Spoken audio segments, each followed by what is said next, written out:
Please note that in this show, you might hear graphic descriptions or language that may not be appropriate for everyone. Listener discretion advised. If it ever comes down to a choice between work or my kid will win 1,000% of the time. So that's just a strict rule I have. Welcome to Parentless Podcast. I am your host, Stephanie Relaford.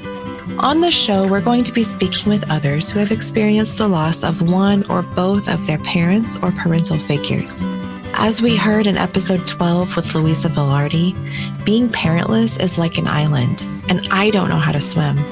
Thank you for being my life jacket. I'm Tracee Herbaugh, and I am a 42-year-old mom and also journalist, and we live outside of Boston, Massachusetts. Why are we here, and who is your person? I actually have two people that I've lost who are the most significant losses. I've experienced a fair amount of loss for someone who is fairly young, but my two people are my mother and my grandmother. So I was 13 when my mother died, but I had lived with my maternal grandparents the whole time, barring a few first months spent in foster care. My mother had an affair with a married man who worked at the AP, and he had 3 kids and a wife, and they ended up getting pregnant, and they didn't know what to do with the baby. She was 24, he was 46 or something like that. And so that explains the blip in foster care. But then my grandmother took me in and raised me as her own child. How old were you when you went to live with your grandma? So the way that it worked out was my mother gave birth and I went straight to foster care from the hospital. And a couple months later, my mom thought she could maybe try to do parenting. So she pulled me out of foster care and I went to live with her in Houston, Texas. But that was very short-lived. It was a few weeks because she just couldn't do it. She was 25 years old at the time and didn't have any support, wasn't making a lot of money. And I think she just knew that she couldn't do it. So her mom stepped in and kind of said, well, we'll take the baby. It was sort of a last-minute decision, I think, because I don't know all the details, but this is from what I gather is that they were kind of figuring things out on the fly. And she would continue to work in Texas, my mother, and my grandmother would raise me until she got to a point where I could go and live with her and be stable. But that ended up not working out. My mother kept getting promoted, kept getting more responsibility. She moved from Texas to New York City, and then from New York City to India. She was the news editor at the bureau in New Delhi. And that's kind of when things took a turn because I just stopped seeing her because her work was so demanding. And then she got promoted to bureau chief in Pakistan. And she was covering the war in Afghanistan. So she was just working constantly. And then she was actually killed while on assignment while in Afghanistan. And so at that point, I was 13 years old. So this had progressed for 13 years, this arrangement. So I never really knew her. She was someone who kind of flitted in and out of my life. When she would show up at the door for Christmas, she would have, tons of toys and just any kind of material goods that you could possibly want, candy and money. And I think that's how she really kind of thought that that's how you foster a connection with a child. We didn't talk on the phone. She never wrote me letters or anything like that. What was your mom's name? My mother's name was Sharon Herbaugh, and she was a war correspondent for the Associated Press. And my grandmother's name was Dorothy Herbaugh, and she actually was a foster mother for a while and then worked as a cashier at our local grocery store in town. We lived in a town called Lamar, Colorado, and there are about under 8,000 people there. So it was very rural. That's community.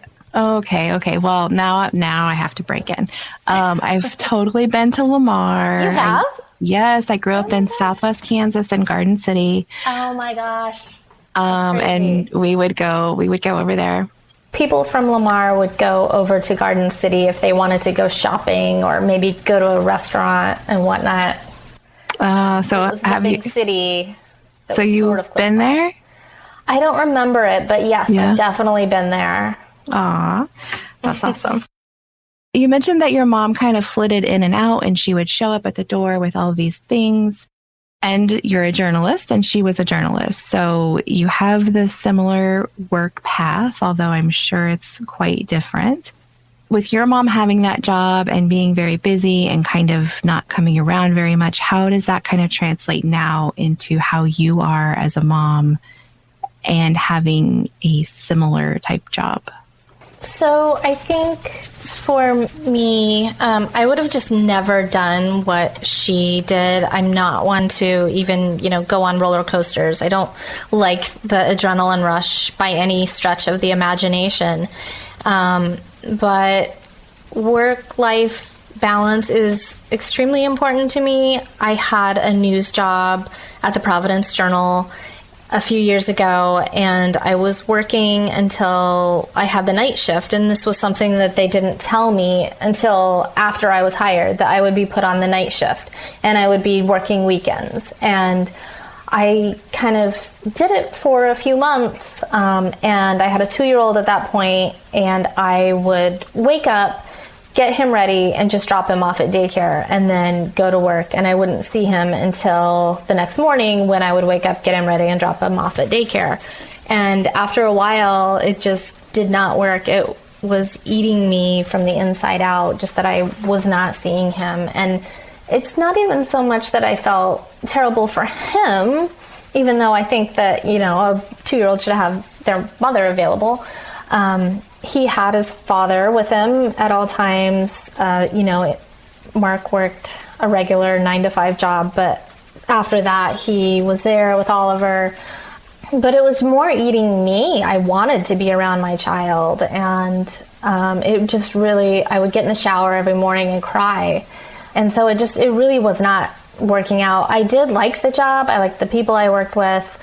But the schedule thing, and my editors were not willing to work with me because they were kind of like, well, you're the new person, so you have to do all the terrible shifts. And that's not a way to keep a young mother in your company. If it ever comes down to a choice between work or my kid will win 1,000% of the time. So that's just a strict rule I have. And it's not to say that I won't ever work late or work overtime or come in on the weekend if necessary, but there has to be some kind of harmony in your work and your life that actually works for your family. Do you think that at all was influenced by the amount of time that you saw your mom? I do think so, because it had a really profound effect on me. I didn't ever see her, and I remember missing her so much all the time and not understanding why she was away, but then my friends had these mothers who were always available. So yeah, it does affect how much time and energy I put into my children. I want to be there for them just because I didn't have either parent growing up.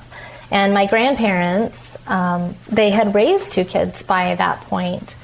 And by the time my grandmother decided to take me in, she had worked for 20 years at that grocery store, and they had their house paid off. They wanted to retire and sell their home and drive around the country and in an RV. That was maybe 5 to 10 years out when they took me. But that obviously changed the course of everything because raising a child is a huge expense. So the last time I saw my mother, who, by the way, I only referred to as Sharon. I didn't call her mom, but I didn't say it to her face because she would be very offended. She would consider it very disrespectful if a child were to, call their mother or father by their name. So I didn't really reference her at all. I just kind of would go up to her and say, hey, whatever. That's a little side note.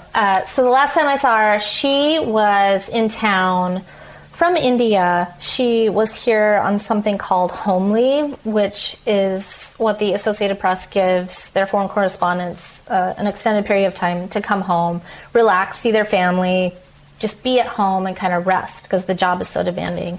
So she was here for that. And it was a month long that we were together, which was the longest duration of time. And it was great and it was complicated. And she sort of swooped in and, wanted to tell me how to do my homework, wanted to tell me I couldn't eat dinner in front of the TV, wanted to tell me all of these things that were very parental. And I didn't have that kind of relationship with her. So it was a fraught experience. We fought a lot, and so that was the last time that I was ever physically with her. And I remember driving down the highway to drop her off at the old Stapleton Airport in Denver. It was a 3-hour drive, and barren highways, just through flat plains, just in the back of the seat of the car with her for 3 hours. And it was really kind of awkward because I knew she was leaving and I didn't want her to leave, but then I also didn't know how to be around her. So that was the last time I saw her, and 4 years passed. And so I was 13, and she was getting ready to come home for one of those home leaves again because it had been a really long time. And there were some things that kept postponing her trip. So I would say before she died, like maybe 4 or 5 months before she died, she had tickets to come home. And then there was this investigation at the Associated Press, and she had to be there in country while this was going on. And basically it was something that some money laundering event that someone in the office had done, and so they were investigating her as well because she was the bureau chief. So this trip got postponed for months, and she took this assignment covering landmine removal in Afghanistan, and it wasn't even that big of a story, but she went anyway. And then a helicopter crashed into the mountain somewhere like 100 miles north of Kabul. And there were 15 other people on there. Her interpreter was on there, and then this young journalist who she was sort of mentoring was on there as well. She was an American. So that happened. I was actually in band class, and they called me to the office randomly. So I didn't think anything of it. I get to the school office, and I see my uncle, her brother standing there, her only brother. He had recently divorced his wife. They lived in Phoenix, Arizona. So he had come back home to live with his parents. So he was living there at the time for maybe about a year. And he heard, because he was a volunteer firefighter in town, and they couldn't get a hold of my grandparents at their house, the people at Associated Press. So they called, I think, the police department, and they put them in touch with the fire department, and my uncle happened to be there, and then my uncle went straight to the middle school to pick me up. And, we didn't have like a super close relationship or anything. And so, it was pretty just a surreal experience. And I immediately went numb when he told me that my mother was dead, because I didn't know how to react. I didn't even really know her, but I felt like I should be crying because that's what you're supposed to do. So then we went home, and he told my grandparents, And my grandmother was extremely distraught and would be for many weeks and maybe even months. But, I never saw my grandfather or my uncle even shed a single tear. And I always think back on that and think it was so just bizarre that, to have your child killed in such a tragic way and just to be so emotionally constipated that you can't even shed a tear. And maybe he did in private. I have no idea, but yeah. Emotionally constipated is my new favorite term. Very nice. I think I would call myself that. I have to admit, I stole it from a friend, so I can't take credit. Well, it's a good term. Good term. All right. So you find out this news. You feel incredibly numb. Do you remember that day just like yesterday or no? I remember parts of it like it was yesterday. I remember vividly going downstairs, which is where my bedroom was. We had a full finished basement, and there was a living room area, and there was a TV down there, and I would watch MTV by myself. My grandparents stayed upstairs all the time. So I went downstairs, and I was feeling very overwhelmed, but I started watching MTV, and do you remember Pauly Shore? So this crazy VJ from the 80s, he was on there, and I was watching him, and I just fell asleep, and it was such a peaceful sleep, and I didn't even feel tired before that, but then when I woke up, I was like, oh my gosh, this was all a dream. And for that split second, it felt like it had been a dream. And then I could hear the people upstairs, because people were filing over. It's a small town, so everyone knows everyone's business, and people were coming over. My grandmother's preacher was over. People were bringing food. That was pretty memorable. I also remember there were some things that were very that would not fly today. There was a woman who sold mutual funds in the town, and a friend's mother actually, and she called and asked my grandmother to talk to me, and she wanted to say if you with the life insurance money, I want you to consider investing in my mutual funds. And now I just think, if that happened today, I would report that person for, I don't know, some kind of, preying upon a minor. I don't know if that's something that could be looked into by the police, but I think it's very serious that kind of thing happened. And I think it's the small town nature of, we don't have any boundaries, which can be a very good thing, because people felt comfortable coming over to our house and bringing food and checking in. But then at the same time, there was this breach of real kind of, I don't know, just what is okay with a child and what is not. Did you tell your grandma that she had asked you that? Yes.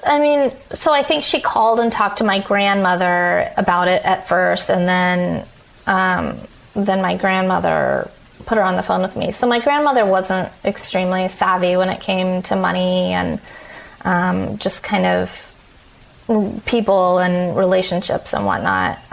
She had lived in that small town all her life, so it's very, it can be sheltering. So. And I don't know why she didn't think that was inappropriate, but she didn't.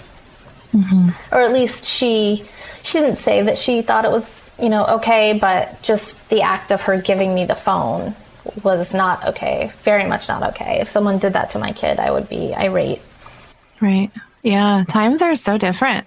That's yeah, for sure. The early 90s. Are there things about your mom that you do remember? So, I have these memories of my mother. She had a very raspy voice, kind of almost airy, like in the way that Jackie Kennedy spoke. And she was always very particular about her looks. She would go into and she was a beautiful person. She had long hair. She didn't look like a mom. She was tall and skinny and wore very fashionable clothes, wore stilettos, even in this small rural town where no one cares what you look like.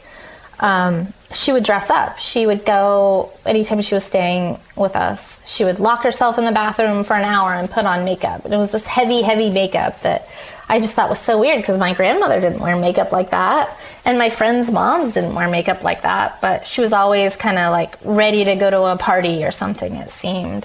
And the other thing that sticks out in my memory is she just loved to watch TV, which I thought was so weird because, she read a lot of books and was very smart and intellectual, but then she would come home and just like park it in front of the TV for hours on end, all day, just watching TV.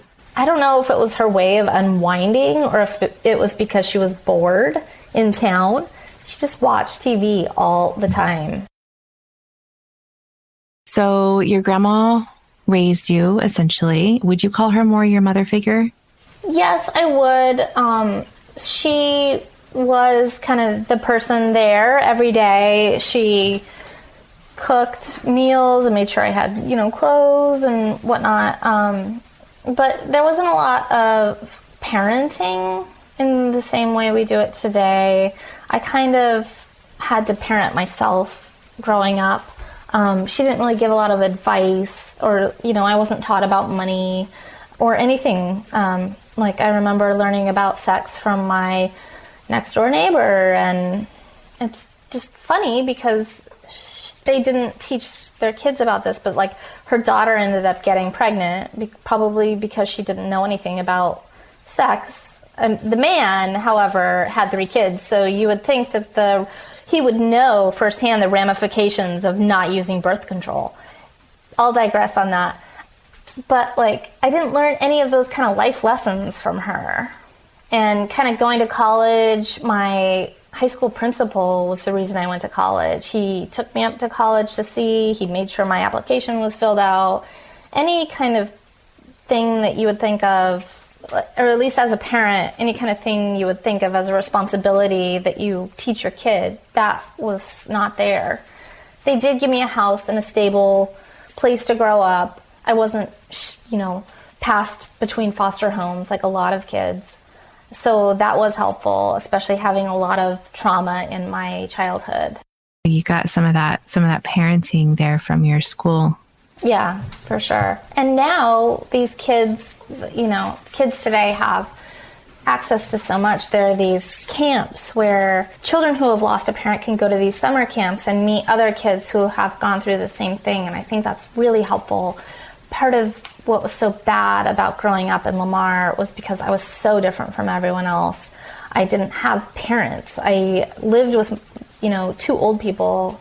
I didn't play sports because my grandmother didn't want to shuttle me to sports after she had, done an 8 or 9 hours at the grocery store. And she had raised 2 kids already. She was tired. So everything in that town was pretty homogenous. And then I just had always felt like a misfit. Hey there, welcome in. I want to let you in on this idea that I heard about when I sat down with Tim Harris from Grieving is Breathing. Tim said, "Hey, Stephanie, I have this idea." And I said, "Hey, Tim, what is your idea? Please tell me." He said, "Stephanie, it is my goal for 2022 to bring at least one person free therapy for 1 year." And as soon as I heard that, I said, "Tim, I am in. Tell me, what can I do? How do we work on this goal together?" Tim said that people can visit the website, www.grievingisbreathing.com. You can play around there, explore, see what's there. But if you want to help with the specific goal of getting one person free therapy for 1 year, you can find the donate tab and you can click that. Also remember, the word of mouth is a powerful thing. You can reach Timothy Harris at grievingisbreathing@gmail.com. Also on Facebook and Instagram of the same name. Let's help Tim pay it forward.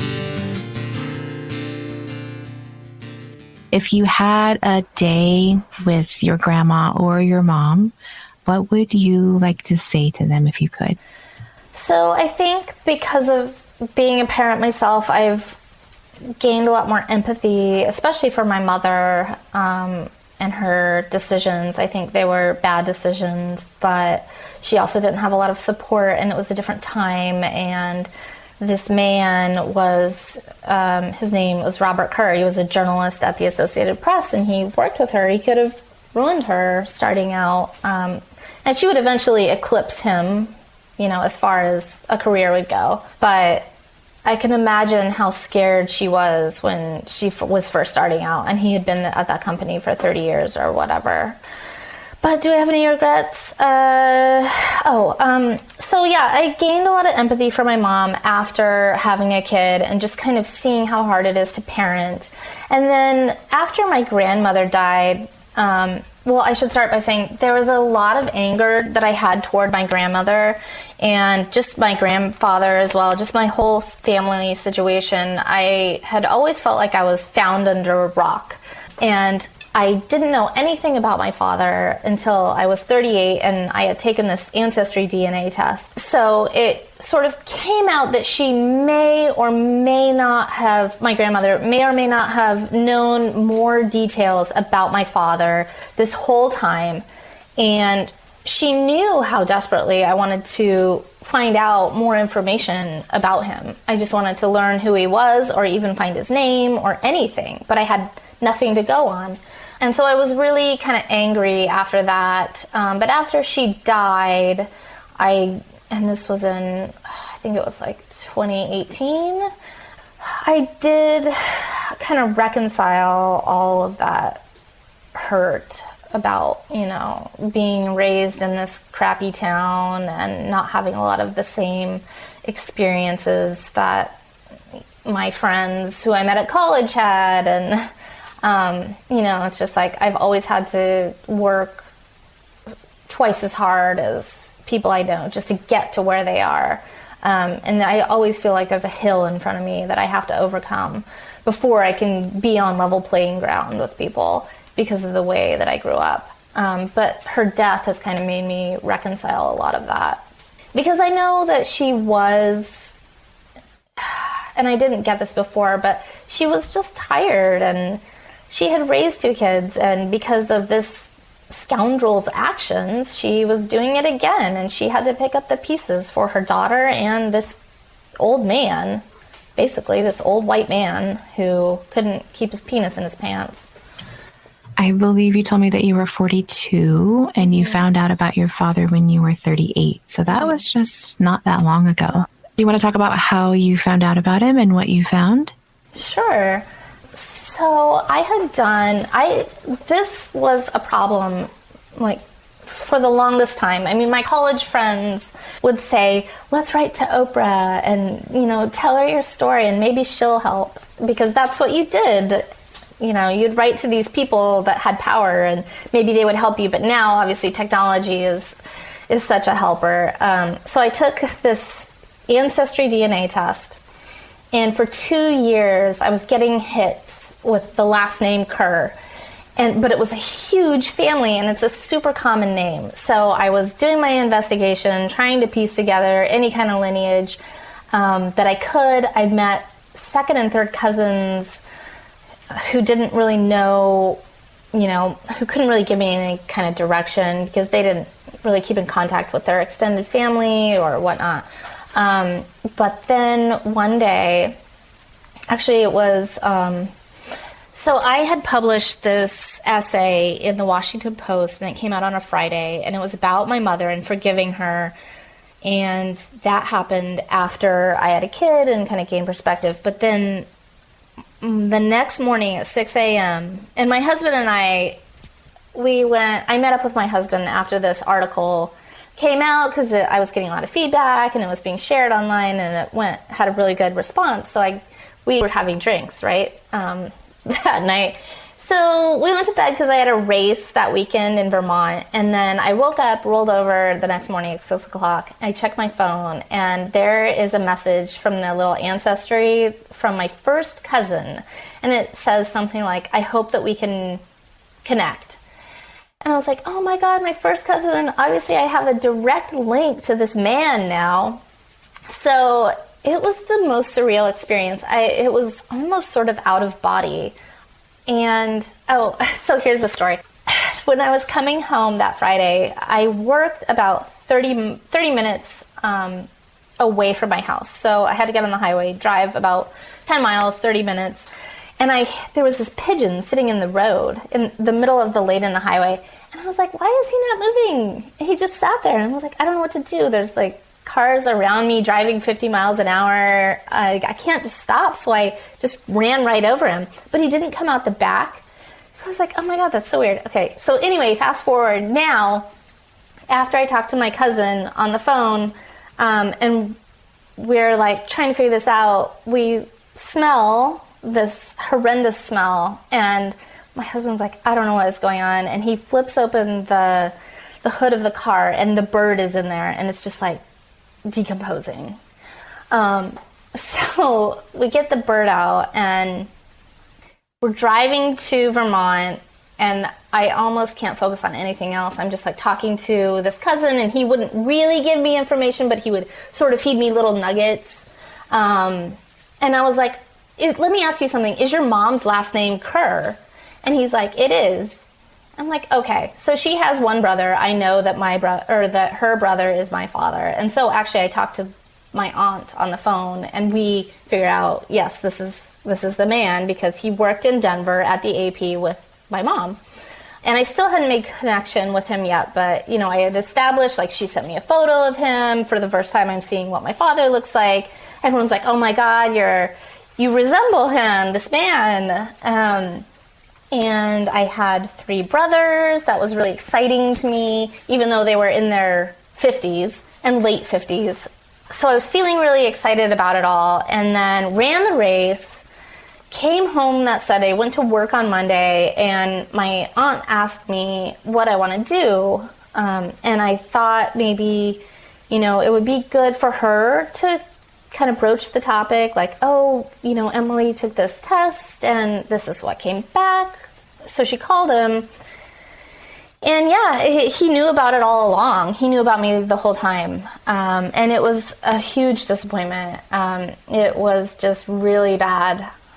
So that took a long time to get over. And he wanted absolutely nothing to do with any of us. And his family, his wife, who he was with at the time that he had this affair, they were still together. She got very mad at my aunt and actually cut her out of her life just because she couldn't handle this coming up. So yeah, that was not a fun time, but I'm glad. It took me about a year. I remember thinking that at the year point I was feeling a lot more on stable ground. So, and now I'm not sad about it. I just think he's a scoundrel.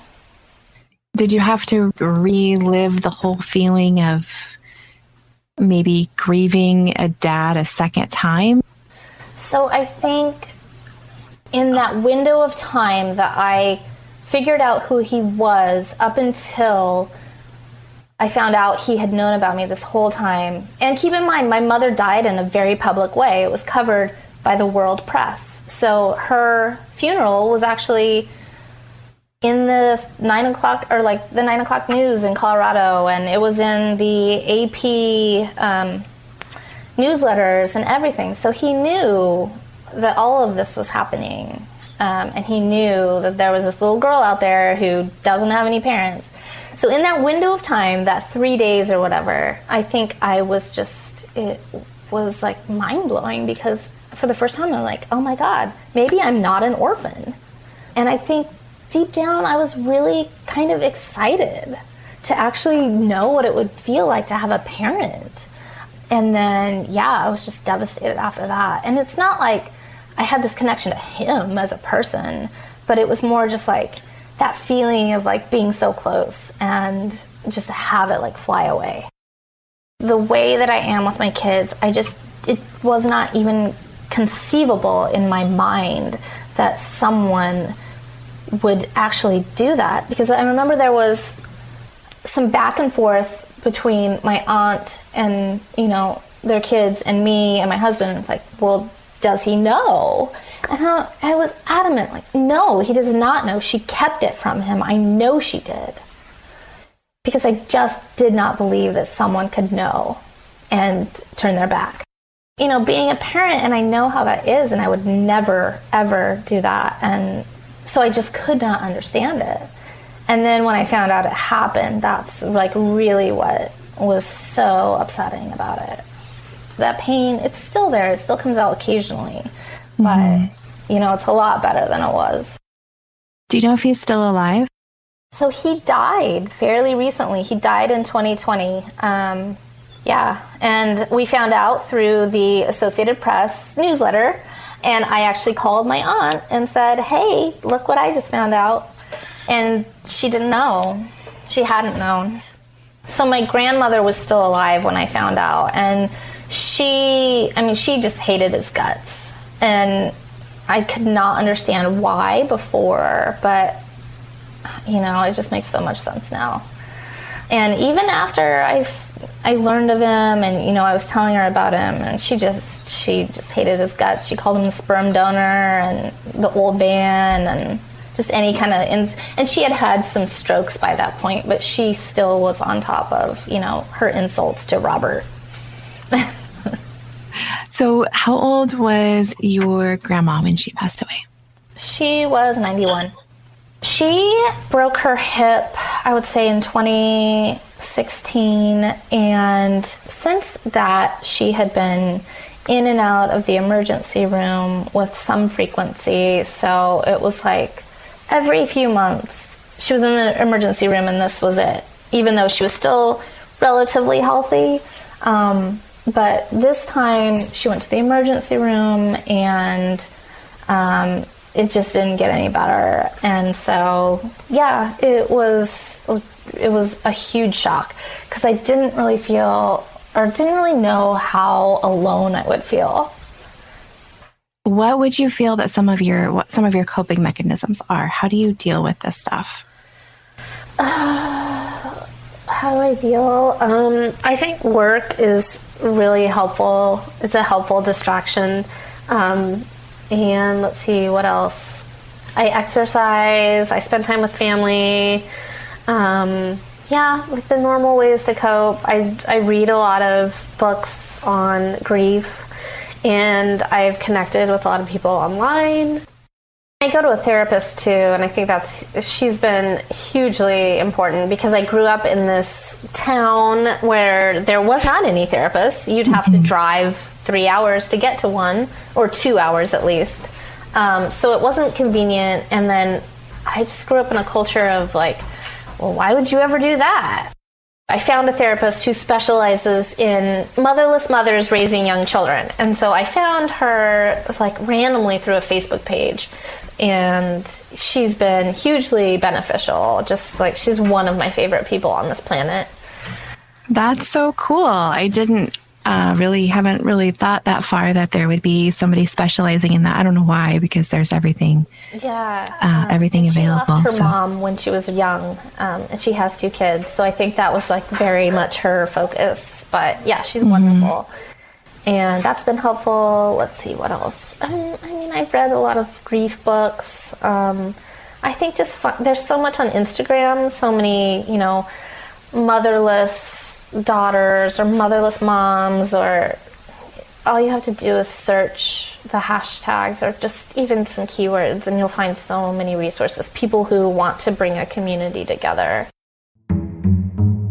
This week's podcast spotlight features Got Grief podcast with Craig Henry and Holly Sumpton. Got Grief is the podcast about adults bereaved as children.